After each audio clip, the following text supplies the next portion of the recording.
¿Qué hace un kinesiólogo pélvico? Bueno, un kinesiólogo pélvico ve todas las disfunciones pélvicas, tanto en hombres como mujeres. Puedes abarcar todas las edades, por ejemplo, desde muy pequeñitos, por ejemplo, niños que se orinan en la cama, que tienen incontinencia fecal. En la adolescencia también puedes hacer educación sexual, tanto como de autoexploración. En la adultez femenina, por ejemplo, puedes ver todas las disfunciones ginecobstetra incluso, como por ejemplo preparación para el parto, durante la menopausia también todas las consecuencias que conlleva la menopausia. Y en los pacientes hombres, lo más común que se ve, por ejemplo, pacientes con cáncer de próstata, también vemos disfunciones eréctiles, eyaculación precoz. Y eso es como lo que más logramos ver durante la vida de una mujer y un hombre. ¿Y al final por qué se especializó en esta área? Porque cuando me tocó hacer pasantías por respiratorio me di cuenta que no me gustaba, que no era realmente lo que yo pensaba, tanto en el área práctica como en la experiencia de rubro de trabajo que experimenté en esa área. Me di cuenta que no me hubiese gustado trabajar tanto en un hospital como en un CEFA, pero de opinión muy personal. ¿Cuál fue su primer trabajo cuando terminó sus estudios? Entré a hospital,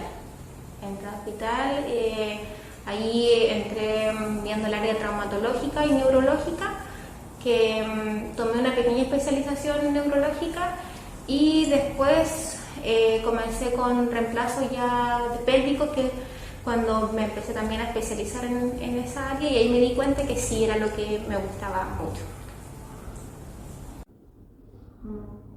¿Cuántos años lleva ejerciendo su profesión? Salí en 2016, son casi 7 años.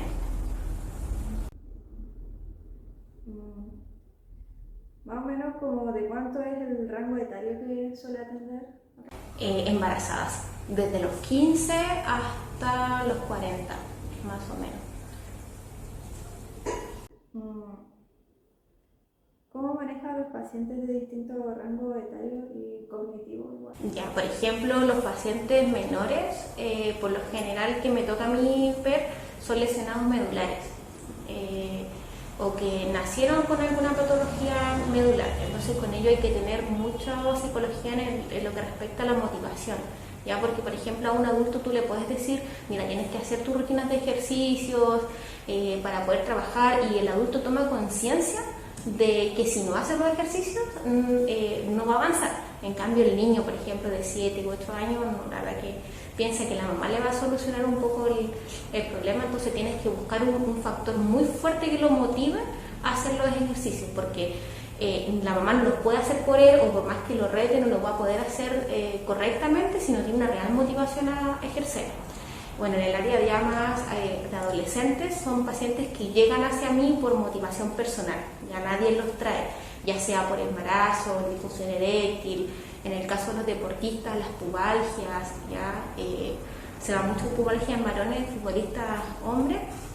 Ellos vienen solo a anemia, entonces no tengo que buscar como una mayor motivación, así que es muy fácil trabajar con ellos, sobre todo por las prácticas que se hacen, que es una zona súper íntima, ¿ya? Entonces me es muy fácil trabajar. Después la parte más adultos, más tirada a la menopausia, en el caso de las mujeres también hay otro factor muy psicológico, porque hay muchas consecuencias que conlleva la menopausia, sobre todo consecuencias que afectan a la vida sexual.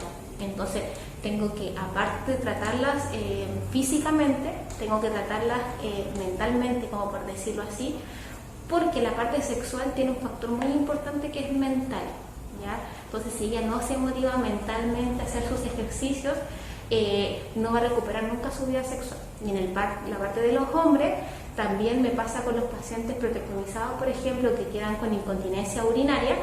También a ellos tengo que motivarlos mucho, porque, por ejemplo, no sé, un paciente de 60, 70 años que ya no tiene una vida sexual activa, puede decir, no, me quedo con la incontinencia urinaria, total, por ejemplo, ya no tengo relaciones sexuales, ya casi ni salgo, casi no salgo de la casa. Entonces con ellos también cuesta trabajar, por la edad aparte, que son un poco mañosos y eso, pero es mitad psicología y mitad kinesiología. La siguiente pregunta es, ¿qué avances vio usted durante su carrera? En respecto al área pélvica, como carrera mi formación fue más terapia manual. Ya me crecí con la terapia manual y se me inculcó que hasta el día de hoy va a ser siempre lo mejor, a pesar de que las maquinarias nos pueden ayudar, ¿ya?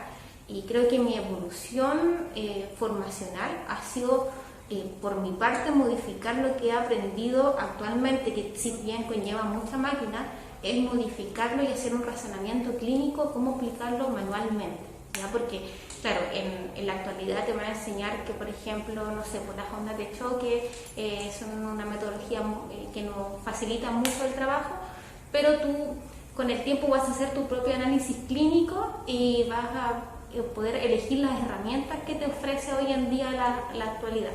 Pero creo que eso es súper importante que todos los niños tengan y que no se queden como con lo que te enseñaron en la universidad o un magíster o un posgrado. Tienes que tener un razonamiento clínico y que eso es lo que se va desarrollando día a día, incluso con la experiencia. ¿Cuáles son los problemas más comunes que suele atender?